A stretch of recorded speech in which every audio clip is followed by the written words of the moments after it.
자식이 돈 때문에 부모를 버렸습니다. 제가 69살이 되도록 이런 일은 처음이었습니다. 40년을 함께 산 아내가 쓰러졌는데 아들이 수술비가 없다고 했어요. 그런데 며칠 후 비싼 유럽 여행을 떠났다는 소식을 들었습니다. 안녕하세요. 저는 박재만이라고 합니다. 올해 69살이고요. 은퇴한 은행원입니다. 꽃길은행에서 8년간 일했어요. 1982년부터 2020년까지 성실하게 근무했습니다. 평생 한 직장만 다녔죠. 아내는 김순옥이에요. 66살이고 전업주부였어요. 우리는 1979년에 결혼했어요. 44년을 함께 살았습니다. 자식이 둘 있어요. 아들 박성민이 39살이고 딸 박은지가 42살이에요. 둘 다 잘 키웠다고 생각했어요. 성민이는 대기업 부장이에요. 연봉이 8천만 원 정도 받죠. 며느리 최서연은 피부과 원장이에요. 돈 걱정은 없는 집안이었어요. 은지는 중학교 교사예요. 아직 혼자 살고 있어요. 효성이 지극한 딸이죠. 항상 저희를 챙겨줬어요.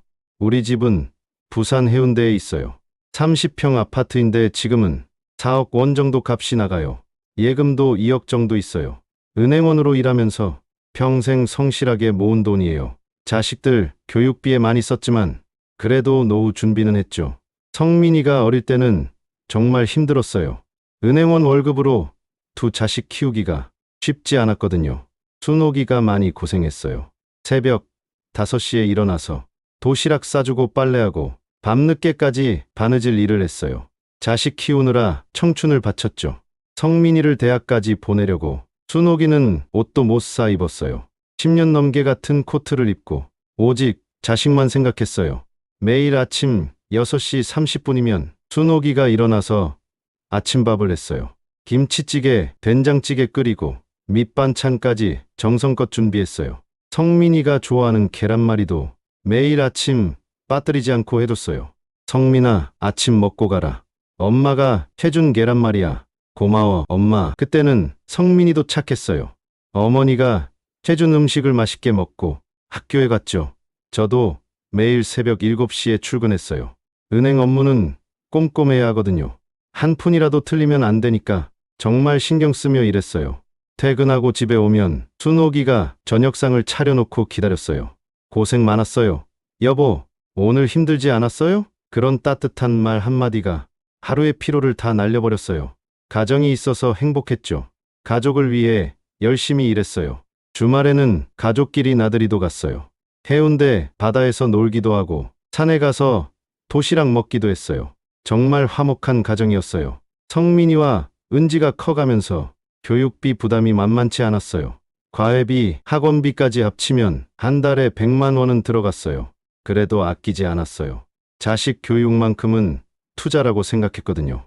순옥이도 같은 마음이었어요. 자식들 공부시키는 게 우선이야. 다행히 성민이가 좋은 대학에 들어갔어요.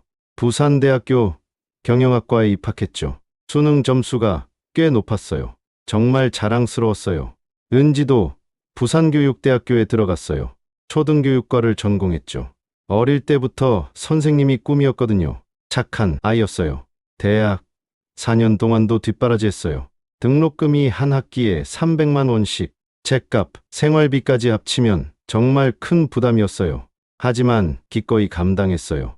자식들이 공부에만 집중하기를 바랐거든요. 돈 걱정은 하지 마라. 성민이가 졸업할 때 좋은 회사에 취업했어요. 대기업 공채에 합격한 거죠. 정말 기뻤어요. 은지도 임용고시에 합격해서 중학교 교사가 됐어요. 둘 다 안정적인 직업을 가진 거죠. 부모로서 뿌듯했어요. 성민이가 30살이 되던 해 서연이를 소개받았어요. 피부과 의사라고 하더라고요. 집안도 괜찮았어요. 첫 만남에서 서연이는 차분하고 교양 있어 보였어요. 말도 예의 바르게 했고 우리 부부도 마음에 들어 했어요. 성민이가 좋은 분을 만났네. 의사면 경제적으로도 안정적일 테고 성민이 복이 많구나. 순옥이도 좋아했어요. 결혼 준비 과정에서도 서연이는 예의를 지켰어요. 예단, 예물 얘기도 적당히 하고 무리한 요구를 하지 않았어요. 2014년 5월에 결혼식을 했어요. 부산의 한 호텔에서 조촐하게 양가 친지들만 모시고 아름다운 결혼식이었어요. 신혼집은 부산 남구에 마련했어요. 25평 아파트를 전세로 얻었죠. 전세금 1억 5천만 원은 저희가 도와줬어요. 성민아, 새 출발 축하한다. 서연이도 우리 가족이니까 언제든 도움이 필요하면 말해. 정말 진심이었어요. 결혼 초기 몇 년은 좋았어요.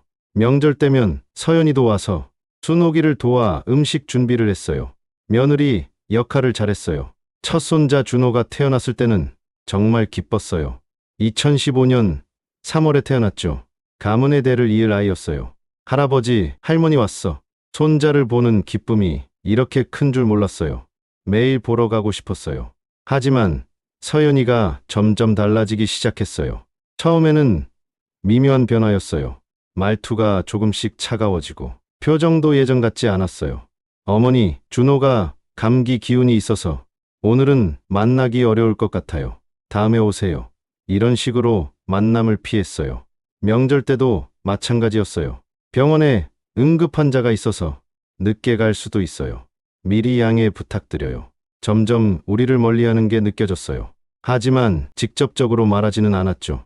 교묘하게 거리를 뒀어요. 정말 답답했어요. 성민이한테 물어보면 서연이가 바빠서 그래요. 병원 일이 많아서 이해해 주세요. 늘 아내를 감싸기만 했어요. 어머니보다 아내가 우선이었죠. 부모의 마음은 헤아리지 않았어요. 점점 실망스러웠어요. 그런 와중에 둘째 아이가 생겼어요.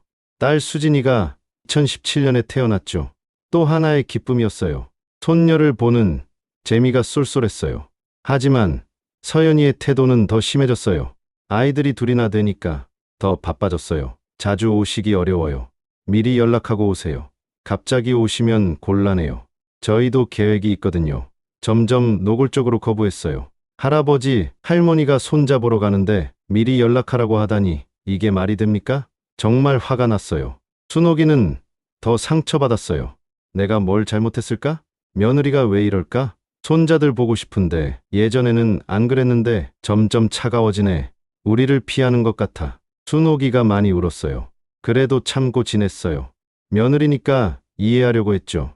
아이 둘 키우느라 힘들 수도 있고 그렇게 생각했어요. 하지만 2019년부터는 정말 심해졌어요. 명절에도 얼굴을 못 보는 날이 많았어요. 병원에 일이 있어서 다음에 뵙겠습니다. 추석 때도 제사상 차리는데 서연이는 오지 않았어요. 성민이 혼자 와서 절만하고 금방 가버렸어요. 성민아, 서연이는 어디 갔어? 병원에 응급 상황이 생겨서 나도 빨리 가봐야 해요. 거짓말인 걸 알 수 있었어요. 설날에도 마찬가지였어요. 세배도 대충 하고 밥도 제대로 안 먹고 빨리 가려고만 했어요.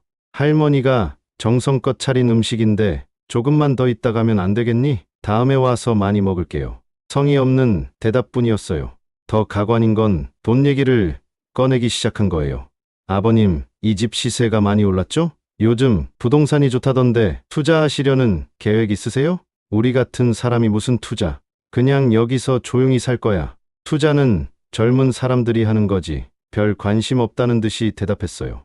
하지만 서연이는 끈질겼어요. 아까워요. 아버님, 이런 좋은 집을 그냥 살기만 하시다니. 활용하시면 수익이 날 텐데 활용이라는 게 뭐야? 전세로 놓으시거나 팔아서 더 작은 집으로 이사하시거나 그럼 여유, 자금이 생기잖아요. 이상했어요. 왜 자꾸 이런 얘기를 할까? 우리 집에 관심이 많은 것 같았어요. 뭔가 속셈이 있는 듯 했어요. 성민이도 아내와 비슷한 얘기를 했어요. 아버지, 노후 준비하셨어요? 이 집만으로는 부족하지 않을까요? 요양원비도 비싸다던데 우리가 알아서 할 일이야. 내가 걱정할 일이 아니고 노후 준비는 이미 했어. 짧게 대답했어요. 하지만 점점 그런 얘기가 많아졌어요. 올 때마다 재산 얘기, 노후 얘기, 우리 형편을 자꾸 캐묻더라고요. 정말 기분 나빴어요. 그러던 중 순옥이가 아프기 시작했어요. 2022년 여름부터였어요. 소화가 잘 안 되고 속이 자주 아프다고 했어요. 그냥 나이 들어서 그런 거야. 조금 쉬면 나아질 거야. 처음에는 대수롭지 않게 생각했어요. 하지만 증상이 계속됐어요. 가을이 되어서도 나아지지 않았어요. 오히려 더 심해지는 것 같았어요. 여보, 병원에 가봐. 병원비 아까우니까 조금 더 기다려봐. 순옥이는 검사비가 아까워서 병원 가기를 미뤘어요. 평생 검소하게 살아온 사람이라 돈 쓰는 걸 꺼려했어요. 하지만 더 이상 미룰 수 없었어요. 통증이 심해져서 밤에 잠도 못 잘 정도였어요. 결국 병원에 갔죠. 검사 결과는 충격이었어요. 위암, 3기말이라고 하더라고요. 꽤 진행된 상태였어요. 수술을 빨리 해야 한다고 했어요. 수술비가 얼마나 들까요? 500만 원 정도 예상됩니다. 입원비 포함해서 1천만 원 정도, 적지 않은 돈이었어요. 우리 예금이 2억 있지만 노후 자금이라고 생각하니 선뜻 쓰기가 어려웠어요. 자식들한테 도움을 요청했어요. 성민이에게 전화했어요. 성민아, 엄마가 수술 받아야 해. 위암이래. 수술비가 좀 들어가는데 얼마나 들어가는데요? 500만 원 정도. 입원비까지 합치면 1천만 원. 도와줄 수 있겠니? 그런데 성민이의 대답은 충격이었어요. 아버지, 저희도 여유가 없어요. 서연이 병원 운영하는데 돈이 많이 들어가거든요. 500만 원도 못 내겠다고? 내 어머니 수술비인데 연봉이 8천만 원이잖아. 그 정도는 마련할 수 있잖아. 정말 어려워요. 아버지, 요즘 경기가 안 좋아서 회사 사정도 어렵고 죄송해요. 믿을 수가 없어요. 연봉 8천만 원에 아내는 피부과 원장인데 500만 원이 없다고요? 은지한테도 연락했어요. 은지야, 엄마가 수술 받아야 해. 오빠가 도움을 못 준다는데 내가 도와줄 수 있겠니? 물론이죠. 아버지, 제가 가진 돈 다 드릴게요. 어머니, 치료가 우선이에요. 정말 고마운 딸이었어요. 하지만 은지 월급으로는 한계가 있었어요. 300만 원 정도가 전부였죠. 나머지는 제가 마련해야 했어요. 결국 예금을 깨서 수술비를 마련했어요. 노후 자금이지만 아내 생명이 더 중요했어요. 그런데 며칠 후 이웃집 오태식 아저씨가 충격적인 소식을 전했어요. 정말 믿기 어려운 얘기였어요. 재만 씨, 큰일 났네요. 성민이네 부부가 여행 간다던데 유럽 여행이래요. 1,000만 원짜리 패키지라고. 뭐라고요? 1,000만 원짜리 여행이라고요? 누가 그런 말을 했어요? 성민이 회사 동료가 그러던데 가슴이 철렁 내려앉았어요. 어머니, 수술비는 없다면서 1,000만 원짜리 여행을 간다고요? 이게 말이 됩니까? 태식 아저씨, 정말 확실해요? 응, 내가 직접 들었어. 영국이랑 이탈리아 간다던데 2주 동안 간다고. 언제 떠나는데요? 다음 주 월요일이래. 벌써 항공료도 다 냈다고. 신혼여행도 아니고 순옥이한테 얘기했어야 할까요? 하지만 수술 앞둔 상황에서 충격을 줄 수는 없었어요. 혼자 속만 끓었어요. 수술날이 다가왔어요. 성민이에게 연락했어요. 성민아, 엄마 수술날이야. 병원에 와줄 수 있겠니? 아, 그날 회사에 중요한 일이. 나중에 갈게요. 수술 잘 되길 기도할게요. 엄마한테 안부 전해주세요. 중요한 일이라니? 내 어머니 수술보다 중요한 게 뭐야? 아버지, 이해해주세요. 정말 빠질 수 없는 일이에요. 수술 당일, 은지만 와서 기다렸어요. 5시간 동안 수술실 앞에서 함께 기도했어요. 다행히 수술은 성공했어요. 의사가 나와서 설명했어요. 암 조직을 깔끔하게 제거했습니다. 회복하면 일상생활 가능해요. 정말 다행이었어요. 순옥이가 살아남았어요. 은지와 함께 눈물을 흘렸어요. 고마움과 안도감이 밀려왔어요. 그런데 성민이는 오지 않았어요. 수술이 끝났다고 연락했는데도 다행이네요. 나중에 갈게요. 그게 전부였어요. 순옥이가 의식을 되찾았을 때 가장 먼저 찾은 게 성민이었어요. 성민이는 안 왔니? 회사 일이 있다네. 그렇구나. 순옥이가 실망한 표정이었어요. 하지만 뭐라고 하지는 않았어요. 아들을 이해하려고 했어요. 병원에 입원해 있는 동안 은지가 매일 와서 간병했어요. 직장 일을 마치고 와서 밤늦게까지 곁에 있었어요. 은지야, 고맙다. 당연한 일이에요. 어머니, 오빠도 바쁘실 거예요. 이해해 주세요. 은지는 끝까지 오빠를 감쌌어요. 하지만 속으로는 서운했을 거예요. 혼자서 모든 걸 감당하니까요. 정말 기특한 딸이었어요. 퇴원하는 날도 마찬가지였어요. 은지가 와서 데려갔어요. 성민이는 연락조차 없었어요. 정말 섭섭했어요. 집에 와서 며칠 지났을 때 성민이가 갑자기 찾아왔어요. 어머니, 수술 잘 되셨다면서요? 이제 괜찮으세요? 어디 갔다 왔니? 아, 회사 워크 있었어요. 유럽에서 했거든요. 그래서 연락 못 드렸어요. 워크숍이라고 거짓말했어요.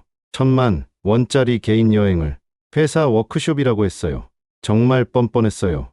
그래, 수고했다. 앞으로는 자주 와라. 어머니가 많이 기다리셨어. 그냥 넘어갔어요. 하지만 속으로는 화가 났어요. 어머니가 수술 받는 동안 해외여행을 다녀왔다니 이런 자식이 어디 있어요? 순옥이도 뭔가 느꼈나 봐요. 성민이가 예전 같지 않아. 뭔가 달라진 것 같아. 우리를 멀리하는 것 같아. 그냥 바빠서 그런 거겠지. 결혼하면 다 그런 거야. 이해하자, 여보. 위로했지만 속은 답답했어요. 그런데 더 큰 시련이 기다리고 있었어요. 순옥이의 항암 치료가 시작됐는데 부작용이 심했어요. 머리카락도 빠지고 입맛도 없어 했어요. 여보, 너무 힘들어. 이렇게 사는 게 의미가 있을까? 차라리 치료를 그만둘까? 정말 힘들어 했어요. 포기하면 안 돼. 여보, 우리 은지도 있고 손자들도 할머니가 필요해. 힘내자. 매일 병원에 다니면서 순옥이를 격려했어요. 하지만 제 마음도 무거웠어요. 언제까지 버틸 수 있을까? 성민이는 여전히 찾아오지 않았어요. 어머니가 항암 치료받는다고 해도 바빠서 못 가겠어요. 나중에 갈게요. 심지어 어버이날에도 오지 않았어요. 카네이션 한 송이 들고 와서 어머니 건강하세요. 인사만 하고 금방 갔어요. 성민아, 조금만 더 있다가 어머니가 많이 기다리셨어. 다음에 시간 낼 때 오겠습니다. 성의 없는 대답뿐이었어요. 순옥이가 얼마나 서운했을까요? 카네이션을 하루 종일 안고 있으면서 성민이가 준 거야. 고마운 아들이야. 하지만 눈물이 그렁그렁했어요. 아들이 보고 싶었을 텐데 15분도 채 있지 않고 갔으니까 얼마나 속상했을까요? 그해 추석에도 비슷했어요. 제사상은 차려놨는데 성민이 가족은 늦게 왔어요. 오후 5시가 되어서야 나타났어요. 늦어서 죄송해요. 서연이 병원에 응급 환자가 있어서 빨리 가봐야 해요. 또 핑계였어요. 제사도 대충 지내고 음식도 거의 안 먹고 30분도 안 돼서 갔어요. 정말 실망스러웠어요. 순옥이가 정성껏 준비한 음식들, 성민이가 좋아하는 갈비찜도 있었는데 한 젓가락도 안 먹고 갔어요. 얼마나 서러웠을까요? 성민이가 요즘 너무 바쁜가 봐. 예전에는 안 그랬는데 우리가 부담스러운 건 아닐까? 순옥이가 자꾸 자책했어요.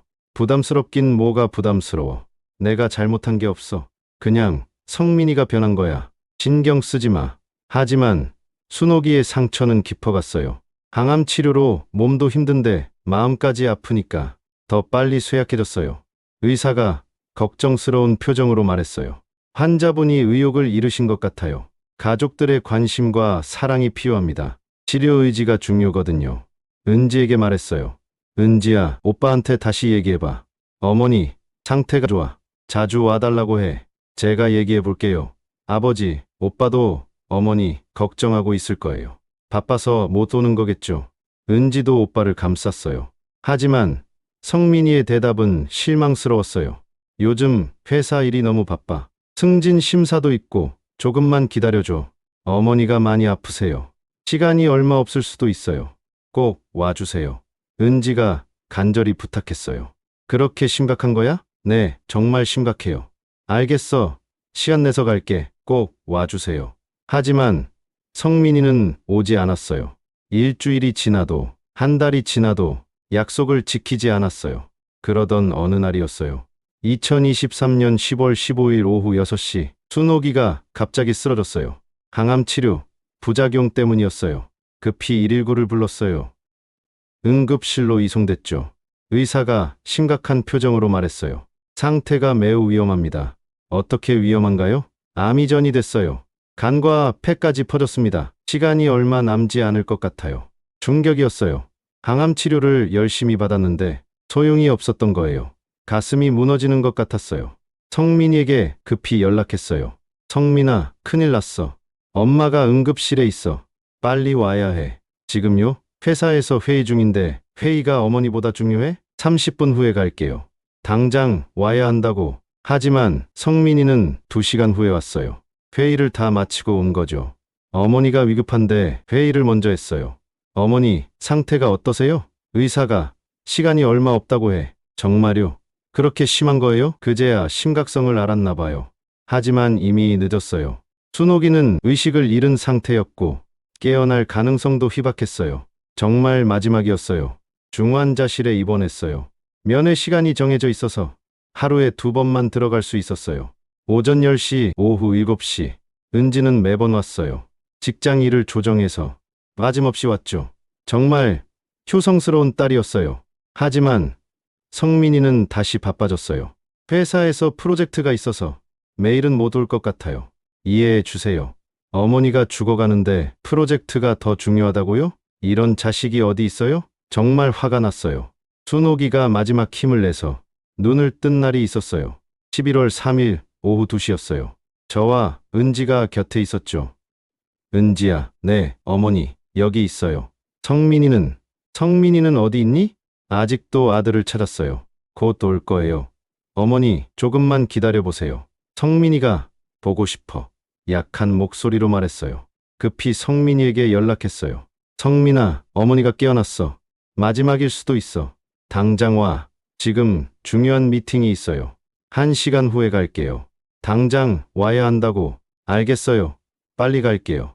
하지만 성민이는 오지 않았어요. 1시간이 지나고 2시간이 지나도 나타나지 않았어요.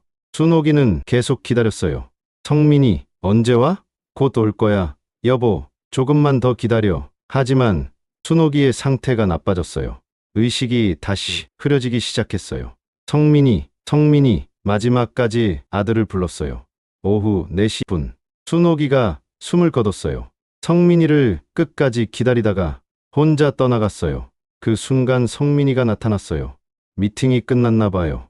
어머니는 어떠세요? 방금 돌아가셨어. 뭐라고요? 어머니가 돌아가셨다고. 아니에요. 거짓말이죠? 그제야 울기 시작했어요. 하지만 진짜 눈물인지 연기하는 건지 알 수 없었어요. 너무 늦게 와놓고 뭔 물음이에요? 장례식장을 잡고 3일장으로 치르기로 했어요.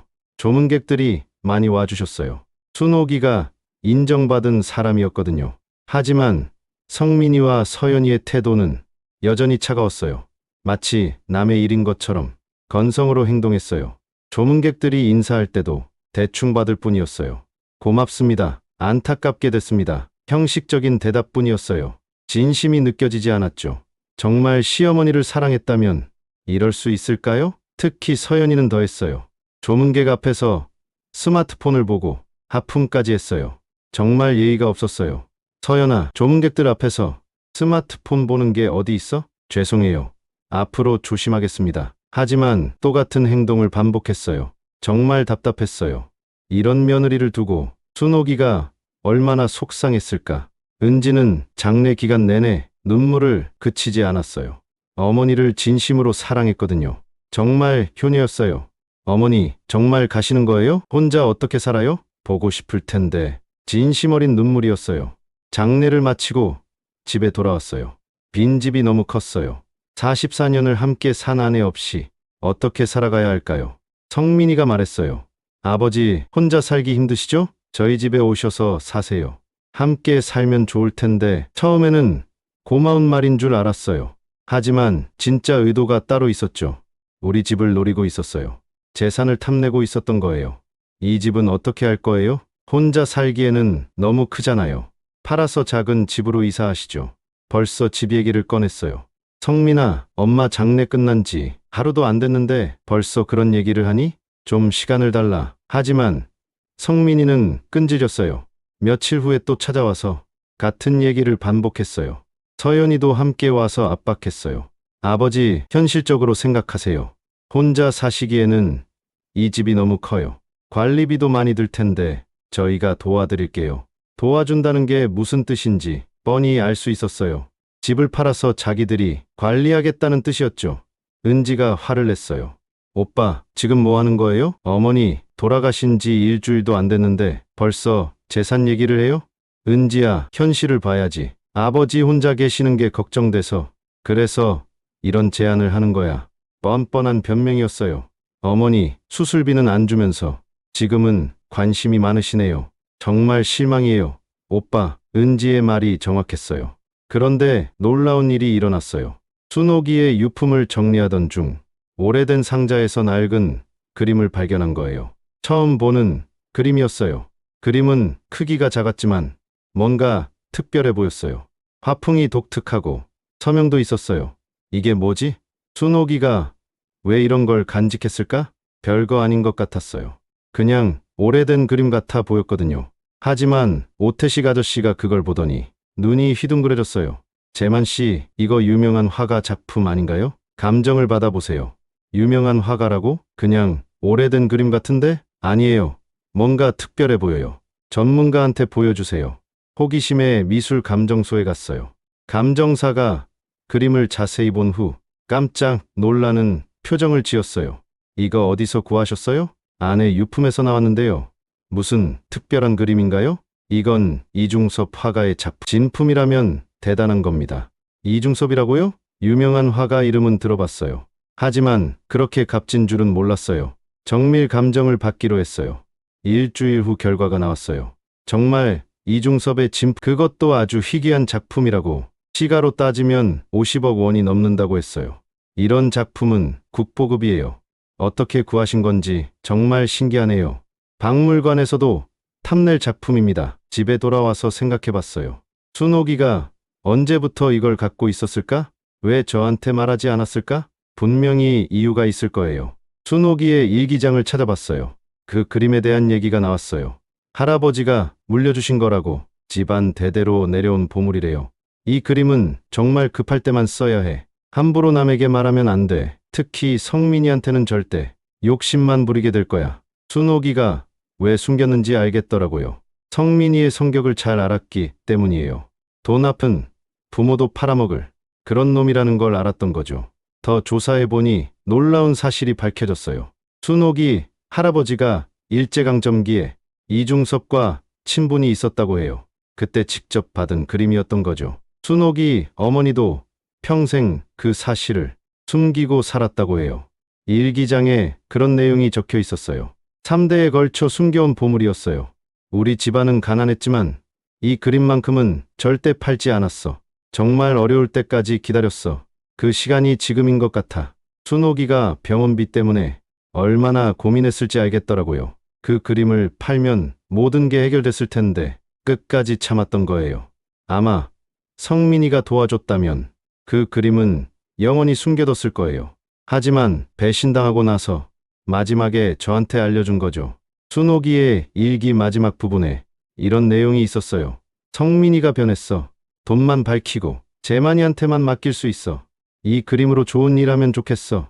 가난한 학생들 도와주고 어려운 사람들 도와주고 그게 내 마지막 소원이야.